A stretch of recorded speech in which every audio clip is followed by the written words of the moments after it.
Welcome to How to Cook That. I'm Ann Reardon, and today we're experimenting with 4 different ways of covering a cake with buttercream. And I'm using this weird contraption. And I've gone the traditional scraper and turntable method for mine with a bit of a twist. And I'm experimenting with a slightly different style. I've never seen this before. I just thought I'd experiment with a different method to see if I could make one that was easier for kids. And I'm using 2 of these. Let me know in the comments below which method you thought was the easiest and the best, and which ones you've tried before, or if you've got another way that you do it, let me know in the comments. So for all the cakes, I'm starting with vanilla cake and covering that in jam, and then a layer of vanilla buttercream, and then add a chocolate cake on top of that, and continue to stack it up so you've got 4 layers of cake. Then we obviously want to cover the outside with buttercream, that's what we're here for. And if you use a piping bag with a big flat nozzle, that's probably the fastest way to get buttercream on the outside of the cake, but you can just use a spatula to spread it on instead if you don't have one of these. Getting a cake perfectly covered in buttercream with nice straight sides is the starting point for most decorated round cakes. Whether you're going to cover it in fondant or put other decorations on it, this is a key skill you need to be able to do. For the traditional method of doing it, you want to start by flattening out the top using an offset spatula to try and make it perfectly smooth and flat. Then for the sides, you just use a scraper and rest the bottom of it flat on a turntable and turn your cake as you scrape away the sides. Now, if I put this in fast forward or skip a bit of footage, it looks like this is really quick, but it does actually take a little while to get it looking good. If you have any gaps, just add extra to that part of the scraper and go around again. I'd say you should allow yourself at least 10 minutes to do this really neatly, especially if you're new at it. It might even take you 15 minutes. Just give yourself time to get it perfectly smooth and neat. Obviously, if you're decorating round cakes all day, every day, then probably you could do this a lot faster than that, but I'm assuming that most people are not doing that. Now, one common mistake lots of people make with this method is they lean their scraper in as they're going. Now, if you're going to lean it in, your sides are not going to be straight. You can get a fondant smoother that has a flat bottom, and you can use that to hold it up against the side of the cake and check if yours is straight. Unfortunately, these are not ideal for smoothing out buttercream because they don't have that sharp edge. So I'll show you, you can see it's just dragging along the buttercream. You could use this for the initial sort of shaping to make sure you've got it sort of straight, and then use your scraper to smooth it over once you've got it straight on the edges first, if you want to do that. The other thing you can do that would really help with this process is add a round cake board to the base of your cake, and that just helps guide your scraper and makes it easier to move your cake off the turntable later. But if you don't have a turntable and you don't have a cake board, you can just use a flat plate or even a piece of baking paper on the counter and spin it by hand, but it's a bit slower and it's a bit harder to get it straight and smooth. Once your sides are straight, use a spatula to push in any little bits that are sticking up on the top edge in towards the middle. Method number 2 is using 2 Perspex cake boards, and one sits on the top and the other one sits on the bottom. Now this one is too big for this cake, which will make it harder to get smooth sides, but it also highlights a major disadvantage of this method. You're going to need to buy these for every size of cake that you could be making. The reason they're Perspex instead of the covered card cake bases is because those ones tend to have little bumps around the edge, so you're not going to get it nice and smooth. You can get really thin, smooth cardboard ones, but they're obviously not very strong.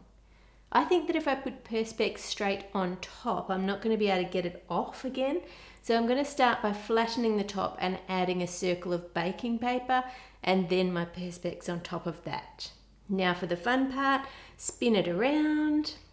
Now having this one on top means that you can't lean in with the scraper. So assuming you have them directly lined up on top of each other, the cake should have straight sides. I'm not sure if you can see what's happening here on the camera. I think you can, but as I scrape the sides and turn it around, you can see I'm getting a gap at the top underneath the Perspex. So let's see if we can add some more buttercream to fix that. Just take off the baking paper, add some more in, and put the baking paper and the Perspex back on top and smooth it round again. But look, it's happening again. Now this may be because my buttercream is so thick around my cake, because the circles are too big for my cake. This method is definitely quicker than it was without the 2 circles, and after it's been in the fridge you can see it looks good around the sides, but as we already pointed out, the top is not flat. So let's try it without the baking paper and see if we can get the Perspex off after it's been chilled. I've seen people do it this way with ganache, but buttercream is a lot softer. Okay, 1 hour later, let's see if we can get this off the top.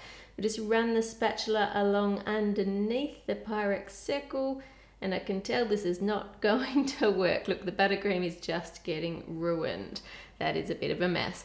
Well, with this method, the sides look great, and if you use baking paper under your circle, you can just touch up the top once it's chilled. Okay, method number 3 involves using a container with straight sides. Unfortunately, my container is a little convex at the base, so I'm going to need to put a cake board at the bottom to flatten that out. And on that, I'm going to put a circle of baking paper so it doesn't stick. And around the edges, I'm going to use some acetate.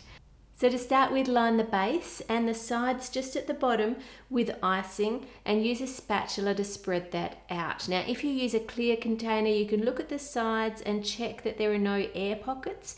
And you can see here there are some lines there, so just use your spatula to smooth those out.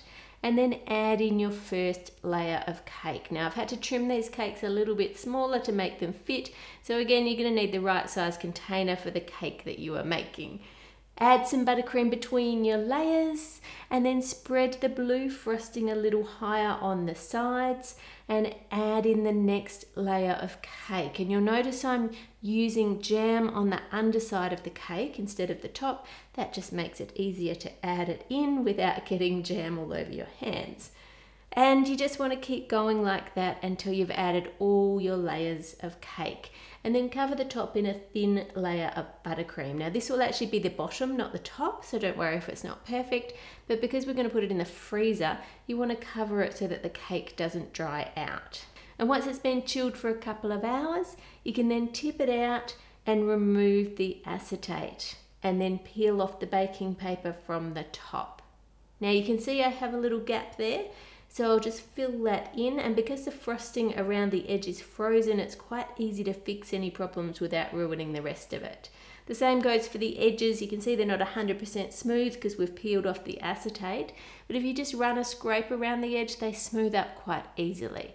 This method is pretty easy. The only drawback I found is because we froze it upside down, the weight of the cake had settled that way, and then we flipped it the right way up. So after about an hour, we had a slight bulge at the bottom of the buttercream, but you could easily prevent that by, before you're freezing it with the container still on, flipping it onto your plate and then freezing it that way with the container and everything still on it, and just follow the same method after that. The final method involves using a ring and a circle that goes inside it. It says to place it flat onto some baking paper and fill the ring with frosting. Then use a spatula to remove any excess so that you end up with like a disc of frosting, and then place that into the freezer. Once it's frozen, it says to run a hot knife around the edge and remove the ring, and then stack the cakes on top of that. So this will become the top of the cake. We're flipping it upside down like we did with the other one. And then put your circle on top. This will be the base of our cake, and cover the edges in buttercream. Now we've got the same problem as we had before. The cakes are too small for the size of the ring, so you need to buy several of these if you have different sizes of cakes, but we'll give it a go anyway. We're going to end up with a big layer of buttercream.